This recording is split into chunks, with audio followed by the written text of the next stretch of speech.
The Citadelle Henry, also known as Citadelle La Ferrière, is an awe-inspiring fortification located in Haiti, built in 1805 by Henri Christophe, the first king of Haiti.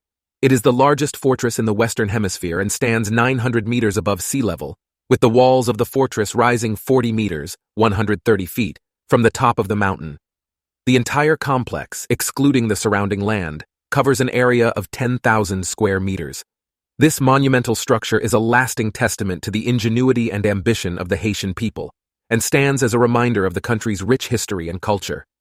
This military work is part of a new logic of Haitian defense, practical and different from that deployed by the colonists. It was to erect fortifications on the slopes of the mountains inside the territory to defend freedom, not the product of colonial plantations.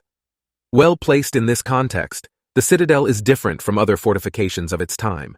Its gigantism is explained by its mission and enormous charge. It dominates and watches over several cities and other fortifications. This fortress would have served as the last bulwark for the young free Negro nation in case of a strong return of the colonizers. Today, the Citadelle Henry holds the largest collection of 18th century cannons. The Citadelle Henry is an impressive sight that is sure to take your breath away and leave you with a sense of admiration and awe. It is a reminder of Haiti's past greatness and a symbol of hope for the future.